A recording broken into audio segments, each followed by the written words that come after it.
Hello नमस्कार दोस्तों। ज्ञान संचार बाय बीएसपी यूट्यूब चैनल पर आपका हार्दिक स्वागत है। आपका हार्दिक अभिनंदन है। देखिए, हम विकारी शब्द शुरू कर चुके थे और विकारी शब्द के अंदर हम दो विकारी शब्द संज्ञा और सर्वनाम को पढ़ चुके थे।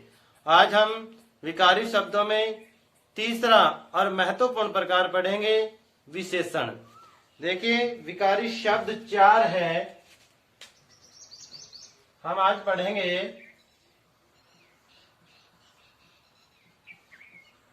विशेषण। देखिए, विकारी शब्द चार होते हैं। क्या? विकारी शब्द चार हैं। कौन कौन से हैं? देखिए, हम विकारी शब्द होता है संज्ञा, सर्वनाम, विशेषण और क्रिया। देखिए, यहां से मैं इस टॉपिक के ऊपर लेके आ रहा हूं आपको।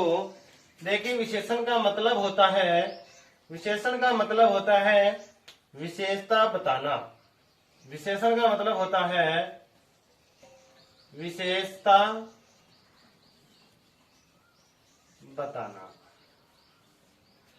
देखिए, संज्ञा की विशेषता बताने वाला विशेषण, सर्वनाम की विशेषता बताने वाला विशेषण, विशेषण की विशेषता बताने वाला प्रविशेषण और क्रिया की विशेषता बताने वाला क्रिया विशेषण। देखिए, संज्ञा की विशेषता बताने वाला विशेषण, सर्वनाम की विशेषता बताने वाला विशेषण, विशेषण की विशेषता बताने वाला प्रविशेषण और क्रिया की विशेषता बताने वाला क्रिया विशेषण।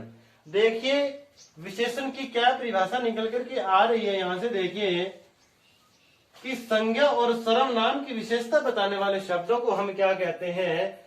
संज्ञा और सर्वनाम की विशेषता बताने वाले शब्दों को हम क्या कहते हैं? हम कहते हैं विशेषण। मैं आपके सामने परिभाषा लिख रहा हूं। विशेषण वे विकारी शब्द जो संज्ञा एवं सर्वनाम शब्दों की विशेषता बताते हैं, उन्हें विशेषण कहते हैं। उन्हें विशेषण कहते हैं। क्या परिभाषा निकल करके हमारे सामने आई कि ऐसे विकारी शब्द, वे विकारी शब्द जो संज्ञा एवं सर्वनाम शब्दों की विशेषता बताते हैं, उन्हें विशेषण कहते हैं, उन्हें विशेषण शब्द कहते हैं। देखिए, विशेषण की विशेषता बताने वाले को हम प्रविशेषण कहते हैं और क्रिया की विशेषता बताने वाले को हम क्रिया विशेषण कहते हैं। ये थी परिभाषा की, यानी वे विकारी शब्द जो संज्ञा एवं सर्वनाम की विशेषता बताते हैं, उन्हें हम क्या कहते हैं?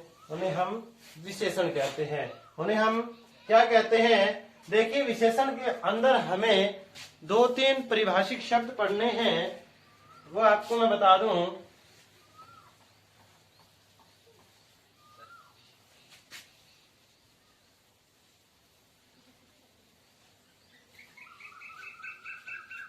विशेषण के अंदर आपको एक पढ़ना है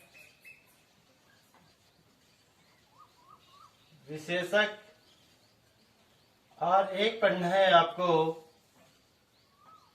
विशेष्य। विशेषक क्या होता है? विशेष्य क्या होता है? देखिए, जिसकी विशेषता बताई जाए। और विशेषक क्या होता है? जिससे विशेषता बताई जाए।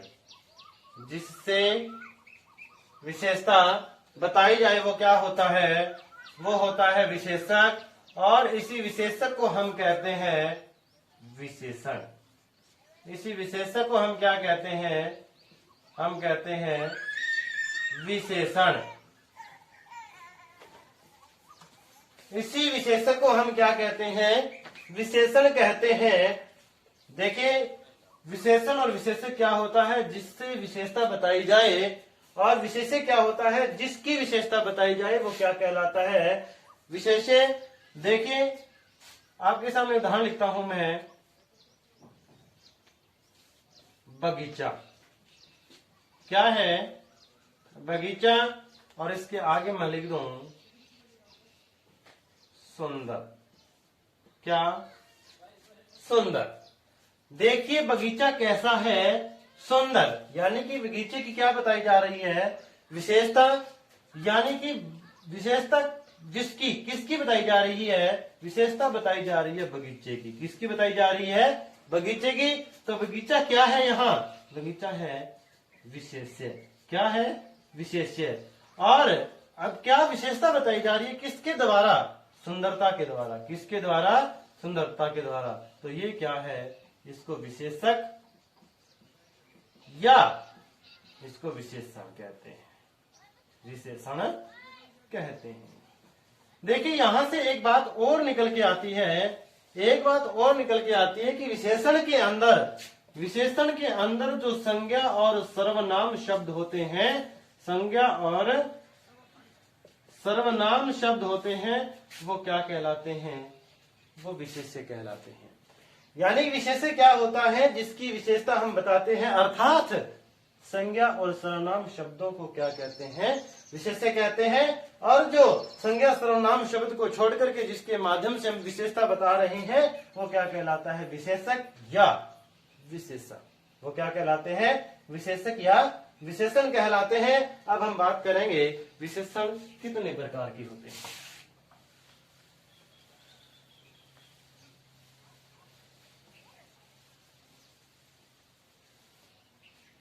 विशेषण कितने प्रकार के होते हैं? विशेषण होते हैं 5 प्रकार के। विशेषण कितने होते हैं? 5 प्रकार के। और मोस्टली किताब के अंदर, लगभग बुकों के अंदर आपको मिलेंगे यहाँ 4, लेकिन मैं आपको 5 पढ़ाऊंगा। और यदि आपसे ये प्रश्न पूछा जाए कि विशेषण के प्रकार कितने होते हैं, आपका उत्तर, आपका जवाब, आपका आंसर आना चाहिए 5 होते हैं। क्योंकि 4 नहीं, विशेषण कितने? 5 होते हैं। एक एक का नाम उल्लेख करूंगा मैं। देखिए,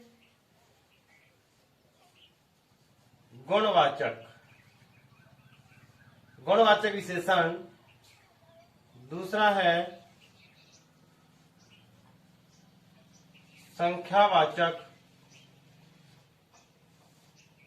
विशेषण।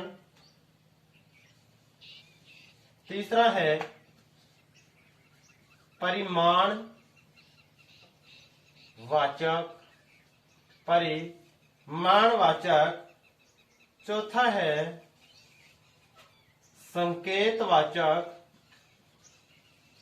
संकेतवाचक या सार्वनामिक विशेषण। और ये मैं आपको करवा चुका हूं जब मैं निश्चयवाचक सर्वनाम पढ़ा रहा था। उस समय मैंने बताया था संकेतवाचक या सार्वनामिक विशेषण क्या होता है। आज पांचवा होता है व्यक्तिवाचक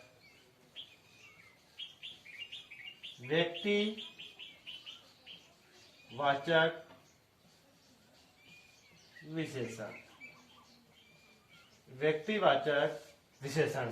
देखिए, विशेषण कितने प्रकार के होते हैं? सबसे पहला प्रश्न यही आता है, विशेषण क्या है? दूसरा प्रश्न आता है, विशेषण कितने होते हैं? आपका जवाब आएगा विशेषण कितने होते हैं? 5 होते हैं। तीसरा प्रश्न, कौन कौन से होते हैं? देखिए, गुणवाचक, संख्यावाचक, परिमाणवाचक, संकेतवाचक या सार्वनामिक और व्यक्तिवाचक विशेषण विशेषण। देखिए, ये थे 5। अब हम एक एक के ऊपर विस्तृत वार्ता करेंगे कि गुणवाचक क्या होता है, संख्यावाचक क्या होता है, परिमाणवाचक क्या होता है, सार्वनामिक क्या होता है और व्यक्तिवाचक विशेषण क्या होते हैं। देखिए, गुणवाचक के अंदर क्या क्या आएगा मैं आपको बता दूं। देखिए, जिसमें गुण बताया जाए, दोष, आकार, रंग, रूप, दशा। जिस विशेषण के अंदर गुण, दोष, आकार, रंग, रूप, दशा की विशेषता बताई जाए वो गुणवाचक विशेषण कहलाता है। गुणवाचक विशेषण क्या होता है? जिस विशेषण के अंदर गुण, दोष, आकार, रंग, रूप, दशा का बोध कराया जाए उसे हम गुणवाचक विशेषण कहते हैं। देखिए, मैं आपके सामने उदाहरण लिखूं।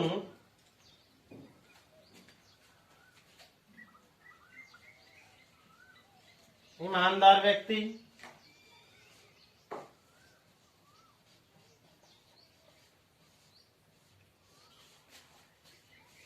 बेईमान व्यक्ति,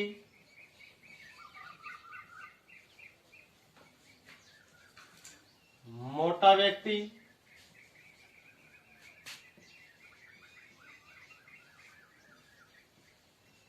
काली गाय,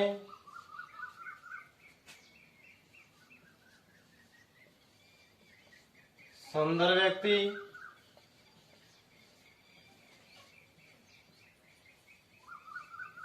गरम पानी।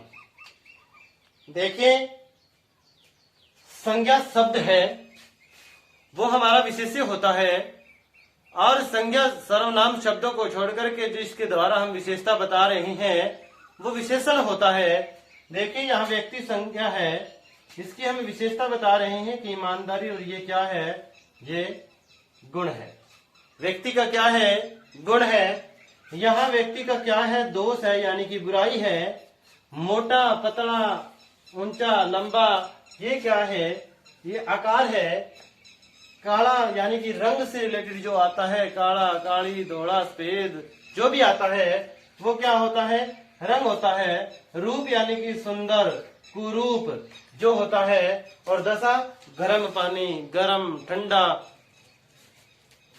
ठोस, द्रव्य, गैसीय, ये सारी की सारी क्या होती है? दशा होती है। ये सारी की सारी क्या होती है? दशा होती है। मैंने इन पांचों 1 2 3 4 5 6 शब्दों के 6 ही उदाहरण आपके सामने प्रस्तुत कर दिए। देखिए, जिस विशेषण के अंदर गुण, दोष, आकार, रंग, रूप, दशा की विशेषता बताई जाए वो विशेषण कहलाता है गुणवाचक विशेषण। ईमानदार व्यक्ति, बेईमान व्यक्ति, मोटा व्यक्ति, काली गाय या काला व्यक्ति, सुंदर व्यक्ति, गर्म पानी, सुंदर बगीचा, ये था हमारा गुणवाचक विशेषण।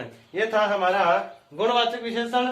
अब देखिए, दूसरा विशेषण है हमारा संख्यावाचक विशेषण। दूसरा क्या है? संख्यावाचक विशेषण है। दूसरा है संख्यावाचक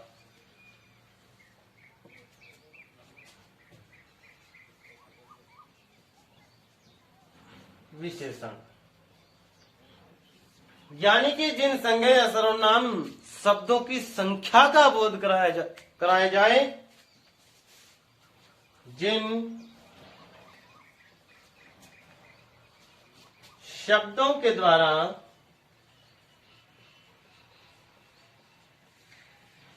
संज्ञा व सर्वनाम शब्दों की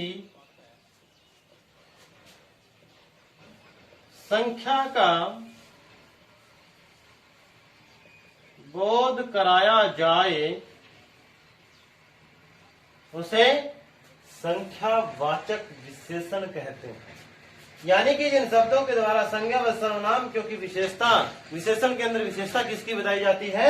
संज्ञा और सर्वनाम की संख्या का बोध कराए वो विशेषण कहलाता है संख्यावाचक। जैसे कि मैं आपके सामने उदाहरण प्रस्तुत करूं,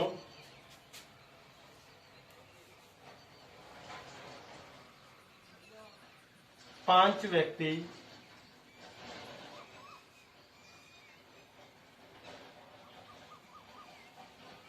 10 पेन और कुछ सामान, कुछ पेंसिल।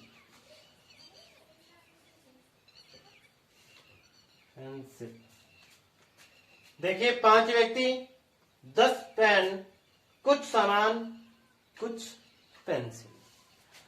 ध्यान से सुनने वाली बात है, मनोयोग से सुनने वाली बात है। देखिए, यहां निश्चित संख्या का बोध कराया जा रहा है। यहां क्या 5 यानी कि निश्चित है, फिक्स है। तो संख्यावाचक विशेषण के कितने भाग बन गए? 2। जैसे कि यहाँ क्या है? कुछ है। हम निश्चित ही नहीं कर पा रहे हैं, हम निश्चित ही नहीं कर पा रहे हैं कि कितने हैं। है तो जरूर, हम गिन भी सकते हैं कितने हैं, लेकिन हमें नहीं पता है यहाँ कितने हैं। कुछ है, कुछ है यानी कि यहाँ क्या है? अनिश्चित। और यहाँ क्या है? निश्चित। क्या? 5 और 10। यहाँ क्या है? निश्चित है। तो ये क्या है? निश्चित वाचक, निश्चित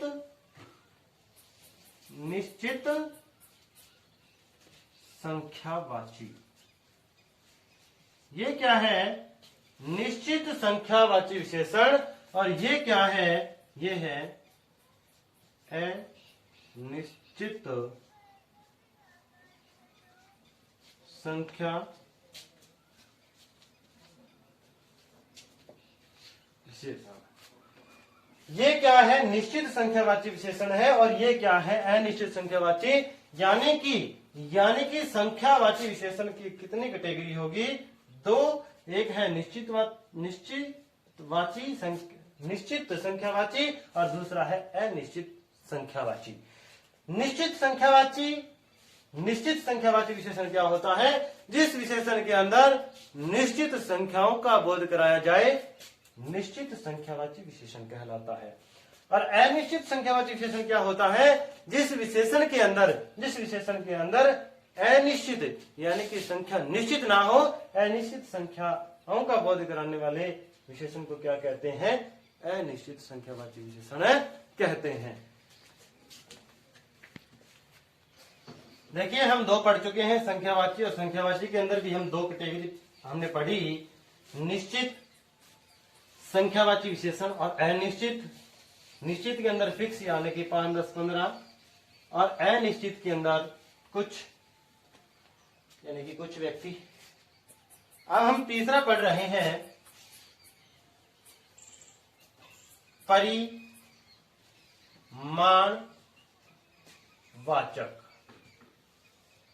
परिमाणवाचक यानी जिन शब्दों के द्वारा किसी की मात्रा, माप, तोल बताई जाए, वो परिमाणवाचक विशेषण होते हैं। इस विशेषण में क्या क्या आएगा? मात्रा बताई जाएगी, माप तोल किया जाएगा यानी कि वजन से संबंधित।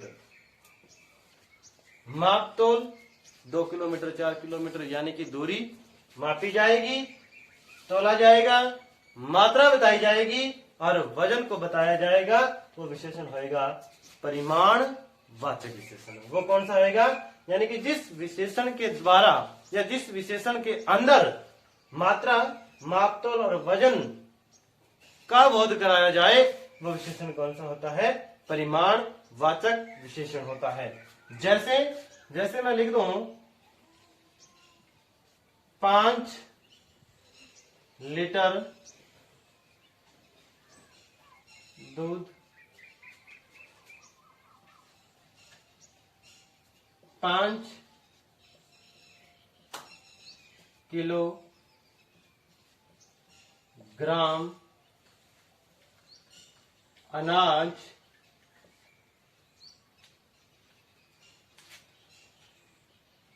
कुछ लीटर पानी,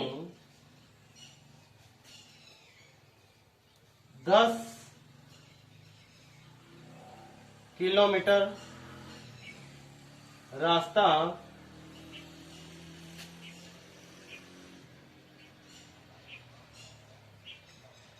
कुछ मीटर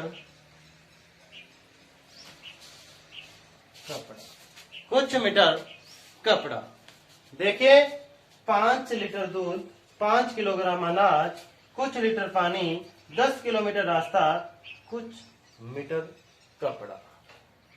यहां भी देखिए 2 कैटेगरी बन रही है। देखिए निश्चित संख्या बताई जा रही है, जिसके अंदर निश्चित संख्या बताई जा रही हो वो होता है, ये तीनों के तीनों उदाहरण है हमारे निश्चित मात्रा बताई जा रही है, निश्चित परिमाण वाचक विशेषण। निश्चित परिमाणवाचक क्यों? निश्चित मात्रा बताई जा रही है। लीटर दूध कितना लीटर? 5 लीटर। कितना लीटर? 5 फिक्स है। कितना अनाज है? 5 किलोग्राम है। कितना लंबा रास्ता है? कितना है? 10 किलोमीटर है। लेकिन यहां देखिए कुछ लीटर पानी। कितना लीटर पानी? कुछ लीटर। हम नहीं बता रहे हैं कितना लंबा कपड़ा, कुछ मीटर। यानी ये क्या हुआ? ये दोनों के दोनों हमारे हुए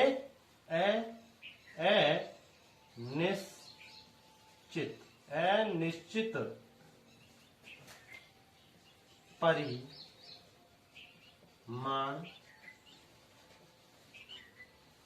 वाचक। अनिश्चित परिमाण वाचक विशेषण। देखिए परिमाणवाचक विशेषण क्या है? जिसमें मात्रा, मापतोल और वजन का बोध होगा। और इसके अंदर भी 2 कैटेगरी है, एक निश्चित परिमाणवाचक और एक अनिश्चित परिमाणवाचक। एक निश्चित परिमाणवाचक जिसके अंदर निश्चित मात्रा बताई जाए, फिक्स मात्रा बताई जाए, और अनिश्चित परिमाणवाचक जिसके अंदर फिक्स मात्रा ना बताई जाए, निश्चितता का बोध ना हो, वो कौन सा विशेषण कहलाता है? अनिश्चित परिमाणवाचक। चौथा देखिए जो हम पहले ही पढ़ चुके हैं, सार्वनामिक या संकेतवाचक। देखिए चौथा है सार्वनामिक या संकेतवाचक। सार्वनामिक या संकेतवाचक। और हम निश्चयवाचक सर्वनाम के अंदर पढ़ रहे थे।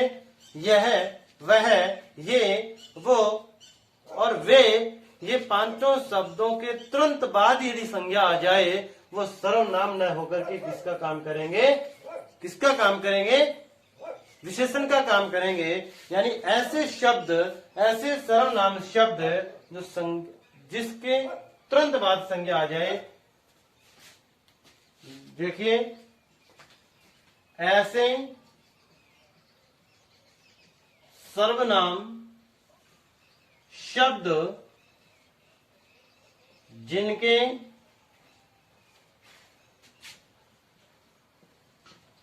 तुरंत बाद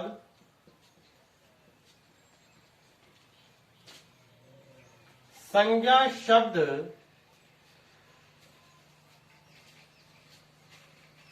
आ जाए तो वो सर्वनाम शब्द विशेषण बन जाते हैं। क्या विशेषण बन जाते हैं? बन जाते हैं। और सर्वनाम शब्दों से बने विशेषण को हम क्या कहते हैं? सार्वनामिक विशेषण।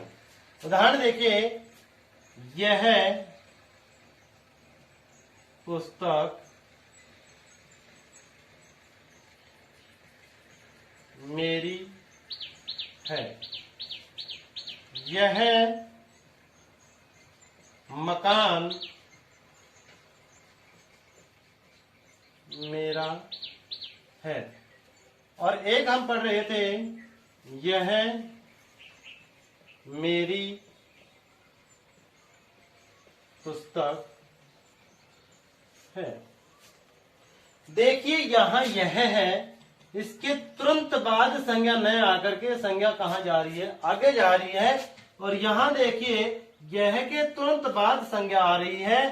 तो ये तो यहां सर्वनाम है, क्योंकि तुरंत बाद संज्ञा नहीं है। और यहां तुरंत बाद संज्ञा होने के कारण ये है। ये यहां देखिए, इसके तुरंत बाद मकान क्या है? संज्ञा शब्द है। और इन शब्दों के, सर्वनाम शब्दों के तुरंत बाद संज्ञा होने के कारण ये शब्द क्या कहलाए?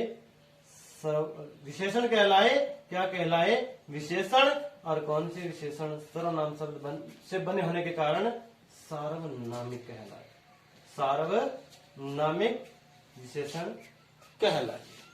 यह था हमारा चौथा प्रकार, सार्वनामिक विशेषण, यानी कि ऐसे सर्वनाम शब्द जिनके तुरंत बाद संज्ञा शब्द आ जाए तो वो सर्वनाम शब्द विशेषण बन जाते हैं। और उन सर्वनाम शब्दों से बने विशेषण को हम क्या कहते हैं? सार्वनामिक विशेषण कहते हैं। अब हमारा पांचवा प्रकार बचता है व्यक्तिवाचक विशेषण। व्यक्तिवाचक विशेषण।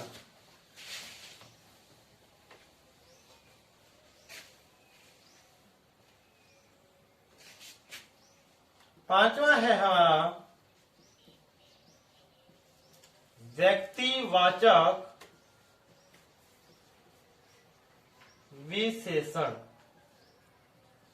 व्यक्तिवाचक विशेषण। व्यक्तिवाचक विशेषण देखिए हम पढ़ेंगे। व्यक्तिवाचक विशेषण देखिए, ये होता है संज्ञा शब्दों से विशेषण बनाना। यानी कि संज्ञा शब्दों से सीधा डायरेक्ट ही विशेषण बनाना व्यक्तिवाचक विशेषण कहलाता है। देखिए इसकी परिभाषा मनोयोग से सुनिए। ऐसे संज्ञा शब्द जिनके प्रत्यय जोड़ करके हम विशेषण का रूप दे देते हैं। ऐसे शब्दों को जिनको प्रत्यय जोड़ करके विशेषण का रूप दे देते हैं, वो व्यक्तिवाचक विशेषण कहलाते हैं। वो व्यक्तिवाचक विशेषण कहलाते हैं। जैसे देखिए, भारत, हरियाणा, राजस्थान,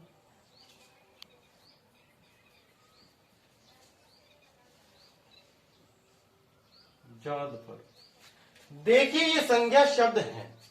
ये क्या है? संज्ञा शब्द हैं। यदि हम यहां प्रत्यय जोड़ दें, ये वी,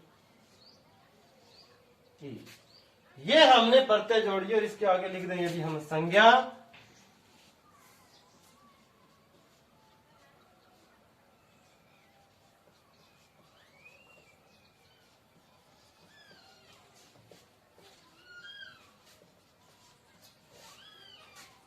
देखिए लोग क्या है, संज्ञा है कौन से, भारतीय।